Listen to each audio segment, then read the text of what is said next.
Olá, desejo uma paz do Senhor para aqueles que tiram esse tempinho para observar esse simples vídeo, né? Hoje nós estamos vivendo, até mesmo passando pelo trio paralelo, pessoas morrendo, muito sofrimento, pessoas entubadas, né? Pessoas passando fome aí pelo mundo aí afora. Enfim, vamos ao que interessa. Eu convido, queridos irmãos, eu convido para ler um texto tão antigo quanto o antigo é a Bíblia Sagrada. Texto, oitavo livro do Velho Testamento, livro de Ruth, capítulo 1, versículo 1 e 2. Oitavo Velho Testamento do livro de Ruth, capítulo 1, versículo 1 e 2. Nos dias em que os juízes governavam, houve uma fome na terra, pelo que um homem de Judá de Belém saiu a peregrinar no país de Moabe. E ele, sua mulher e seus 2 filhos chamavam este homem Elimeleque. E sua mulher Noemi e seus 2 filhos chamavam Malom e Quilion, e era fratel de Belém de Judá, tendo entrado no país de Moabe e ficar ali. Amém. Queridos irmãos, na minha Bíblia, no livro de Ruth, eu encontrei aqui uma história de uma família alicerçada, uma família unida, uma família que podemos dizer que quase perfeita para a vida dela. E naquela época, para um judeu, o pai desta família deveria ser o homem mais feliz na terra. Por quê? Ele tinha 2 filhos homens. E naquela época, aquele que conhece a Bíblia sabe muito bem disso, que a mulher tinha um valor bem significante, talvez até humilhante para a vida de um homem. E naquela época, quando um pai tinha um filho sexo masculino, ele se alegrava, ele fazia festa, sacrificava a Deus. E este homem não tinha só apenas um filho, ele tinha 2 filhos homens. Isso aqui era um motivo de alegria, de regozijo para toda uma vida. E agora, quando eu olho para a vida desta família, eu encontrei aqui nesta família pelo menos 3 razões para ser uma família perfeita e feliz na terra. Uma família que, de fato, poderia apresentar a família de Deus, mas nem tanto eles eram felizes como deveria ser. Deixa eu primeiro explicar.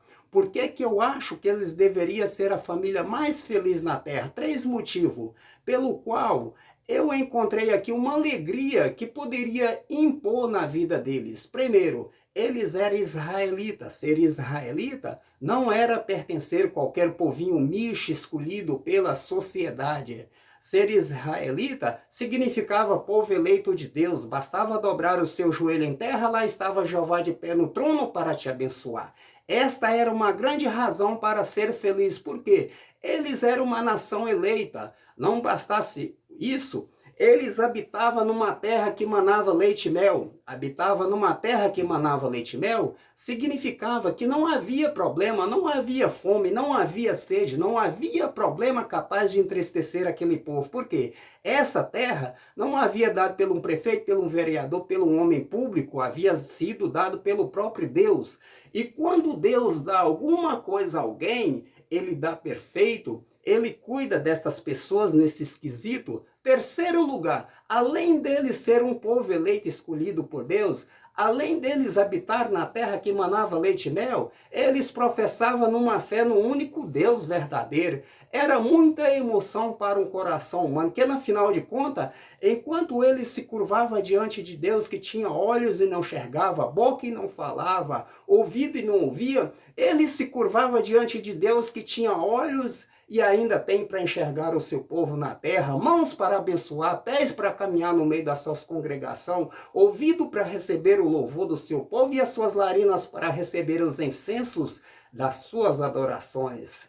Eles tinham 3 motivos para ser a família mais feliz na terra. Eu começo aqui, abrindo a minha Bíblia, para explicar essa história na vida da Igreja de Cristo aqui na terra. Eu e você somos povo eleito por Deus, nós fomos escolhidos por Deus no meio de tantas e outras nações, no meio de tantas e outras pessoas mais bonitas do que você, poderia estar ocupando este lugar. Tantas pessoas mais inteligentes do que você poderiam estar ocupando este lugar, mas Deus achou por bem salvar você, achou por bem exaltar a sua vida e te colocou aqui neste lugar e te transformou em príncipe e princesa de Jeová.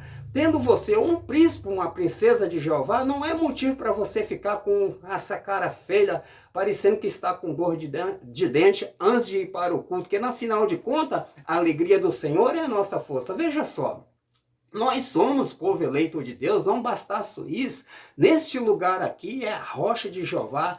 Aqui ninguém pode sair sem levar a sua bênção para casa. Aqui tem pão, tem água, tem refresco, tem saúde. Neste lugar aqui o sol não pode queimar a sua pele, porque quando ameaçar queimar a sua pele, a nuvem da glória de Deus está te protegendo para não te fazer mal. Se o frio da noite quiser engecer a pele do seu rosto, essa toalha de Deus está pronta para aquecer a sua alma. Nós estamos habitando na terra que mana leite e mel. Neste lugar aqui não pode haver rumor de fome, não basta tudo isso. Em quantas nações ainda não conhecem esse Deus? Você conhece, você sente, Ele está aqui, já falou conosco. Daqui a pouco o seu coração vai ter que se entregar a Ele, as crises vão ter que bater em retirada, a enfermidade vão ter que arrumar a trouxa dela para ir embora, porque você serve um Deus que está olhando para você aqui neste lugar.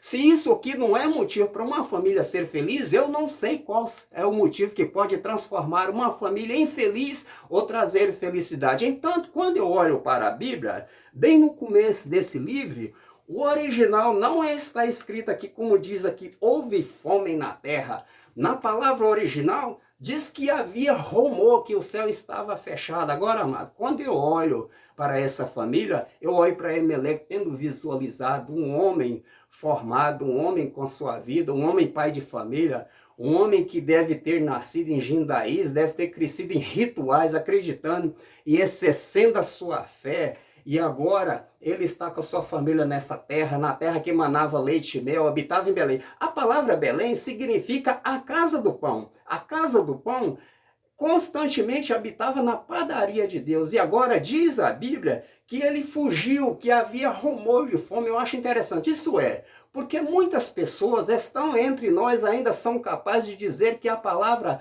não pode nos alimentar, estão passando fome com um banquete tão intenso aqui de vencer os seus problemas. Neste lugar não pode haver fome, não pode haver sede, porque a palavra de Deus está sendo garantida. Você tem que permanecer aqui diferente, você tem que entender que esta comida foi preparada pelo próprio Deus.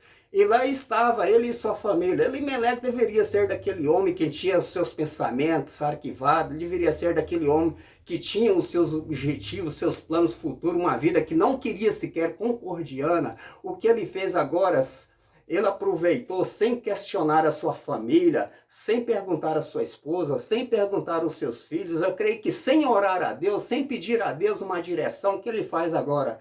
Diz a Bíblia que ele deixa a terra de Belém e desce para a terra de Moabe. Aquele que conhece a Bíblia sabe muito bem que os moabitas, embora fossem irmãos de sangue de Israel, eles eram o inimigo número 1 do povo de Deus. Os moabitas, tanto quanto os moabitas, era filho daquele incesto que houve entre Ló e as suas duas filhas, depois da destruição de Sodomas e Gomorra. Deus havia amaldiçoado aquele povo. O que eu acho estranho, isso é, Elimeleque habitava na terra da bênção, pega a sua família e não vai para uma outra cidade próxima, não vai para um lugar onde havia paz e água fresca para beber, ele desce para Moabe, como diz assim, ele deixa a terra da bênção e desce para a terra da maldição. Eu venho aqui em nome de Jesus dizer a muitos corações que estão aqui, corações que só Deus conhece. O homem é o máximo que pode haver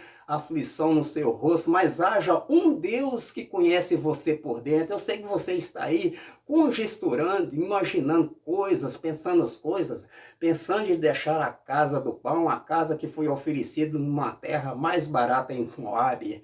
Amém.